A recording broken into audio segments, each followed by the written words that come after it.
Weight determination of polymer molecule. അതിലെ osmotic pressure method അതുപോലെ തന്നെ വേപ്പർ പ്രഷർ മെത്തേഡ്, ആ രണ്ട് ടോപ്പിക്കാണ് ഇന്ന് കവർ ചെയ്യാൻ ഉദ്ദേശിക്കുന്നത്.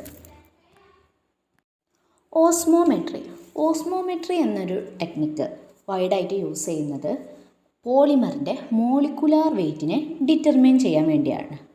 അതിൽ രണ്ട് ടൈപ്പ് ഉണ്ട്. ഫസ്റ്റ് വൺ മെംബ്രെയിൻ ഓസ്മോമെട്രിയും സെക്കൻഡ് വൺ വേപ്പർ ഫേസ് ഓസ്മോമെട്രിയും. ഫസ്റ്റിലെ മെംബ്രെയിൻ ഓസ്മോമെട്രി, അതായത് ഓസ്മോട്ടിക് പ്രഷർ മെത്തേഡ്, അതിലെന്താ പറയുന്നത് നോക്കാം. ഇത് മെയിനായിട്ടും number average molecular weight determine ചെയ്യാൻ വേണ്ടിയിട്ടാണ് യൂസ് ചെയ്യുന്നത്. അതുപോലെ തന്നെ ഇതിൻ്റെ ബേസിക് പ്രിൻസിപ്പിൾ എന്ന് പറഞ്ഞിട്ടുണ്ടെങ്കിൽ അത് ഓസ്മോസിസ് ആണ്. അപ്പോൾ ഓസ്മോസിസിനെ ബേസ് ചെയ്തിട്ടാണെന്ന് നമ്മൾ പറഞ്ഞു. അപ്പോൾ എന്താണ് ഓസ്മോസിസ്? ഓസ്മോസിസ് എന്ന് പറഞ്ഞ ഫിനോമിന എന്തായിരിക്കും? ഒരു സെമി പെർമിയബിൾ മെംബ്രെയിൻ അവിടെ ഉണ്ടായിരിക്കും. അതിലൂടെ ഒരൊറ്റ സ്പീഷീസ് മാത്രമേ അത് കടത്തിവിടുന്നുള്ളൂ. ഓക്കെ, അപ്പോൾ ഈ ഒരു ഓസ്മോമെട്രി എന്ന ടെക്നിക്കിൽ ഒരു സെമി പെർമിയബിൾ മെംബ്രെയിൻ ഉണ്ടെന്ന് മനസ്സിലായി. ഈ സെമി പെർമിയബിൾ മെംബ്രെയിൻ എന്തായിരിക്കും? ഒരു പ്യുവർ സോൾവെൻറ്റിൻ്റെയും. അങ്ങനെ ഈ സെമി പെർമിയബിൾ മെംബ്രെയിനിലൂടെ ഈ സോൾവെൻറ്റ് മോളിക്യൂൾ എന്ത് ചെയ്യും? ഡിഫ്യൂസ് ചെയ്യും സൊല്യൂഷൻ സൈഡിലേക്ക്. ഏത് വരെ? ആ ഒരു സൊല്യൂഷൻ ഡൈല്യൂട്ട് ആവുന്നത് വരെ.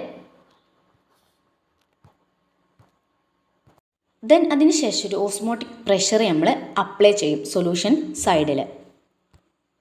ഇങ്ങനെ അപ്ലൈ ചെയ്യുന്ന ആ ഒരു പ്രഷറാണ് എന്ത്? ഓസ്മോട്ടിക് പ്രഷർ എന്ന് പറയുന്നത്. അതെന്ത് ചെയ്യും? ഇനി സൊല്യൂഷൻ സൈഡിലേക്ക് ഈ ഒരു osmotic pressure number average molecular വെയ്റ്റുമായിട്ട് എന്താണ്? റിലേറ്റഡ് ആണ്. ആ ഒരു ഇക്വേഷൻ എന്ന് പറഞ്ഞിട്ടുണ്ടെങ്കിൽ π/RTC = 1/mn⁻ plus BC.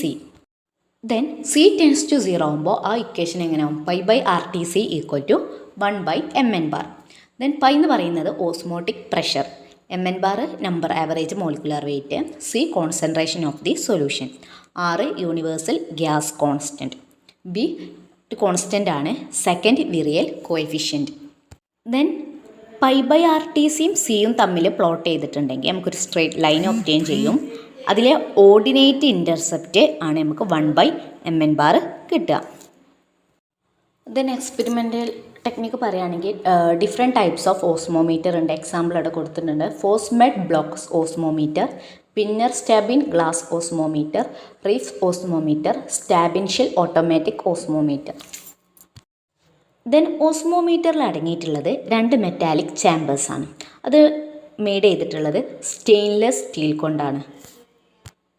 Then ആ ചാമ്പറിൻ്റെ ഫേസിൽ എന്ത് പ്രോസസ്സ് ചെയ്യുന്നുണ്ട്? സീരീസ് ഓഫ് കോൺസെൻട്രിക് ഗ്രൂവ്സ്, അത് ഇൻ്റർ കണക്ട് ചെയ്തിട്ടുണ്ട് പരസ്പരം. എങ്ങനെ? ഒരു വെർട്ടിക്കൽ ഹൊറിസോണ്ടൽ ചാനൽസ് വഴി. ഇനി രണ്ട് ചാമ്പേഴ്സിൻ്റെ ഗ്രൂവ്സുകൾക്കിടയിലാണ് സോൾവെൻ്റ് സൊല്യൂഷന് പ്ലേസ് ചെയ്തിട്ടുള്ളത്.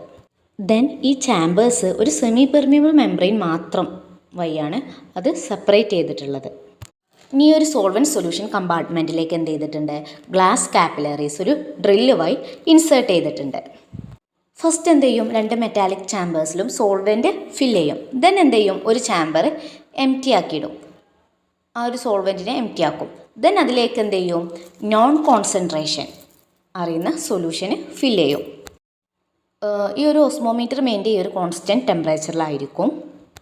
ഓസ്മോട്ടിക് പ്രഷർ കാരണം സോൾവെൻ്റ് എന്ത് ചെയ്യും? സൊല്യൂഷൻ കമ്പാർട്ട്മെൻറ്റിലേക്ക് ആ ഒരു മെംബ്രെയിൻ വഴി എന്ത് ചെയ്യും? പാസ് ചെയ്യും. ഇങ്ങനെ പാസ് ചെയ്യുന്നതിൻ്റെ മൂലമായിട്ട് എന്ത് ചെയ്യും? ഒരു ലിക്വിഡ് ലെവലിലുള്ള ആ ഗ്ലാസ് കാപ്പിലറിയിലുള്ള ലിക്വിഡ് ലെവലിനൊരു വ്യത്യാസം ഉണ്ടാവും. അതായത് ഒരു ഭാഗത്ത് ഒരു റൈസ് കാണിക്കും. ഒരു ഹൈഡ്രോസ്റ്റാറ്റിക് പ്രഷർ ഡെവലപ്പ് ചെയ്യുന്ന വരെ ഈ ഒരു പ്രോസസ്സ് കണ്ടിന്യൂ ചെയ്യും.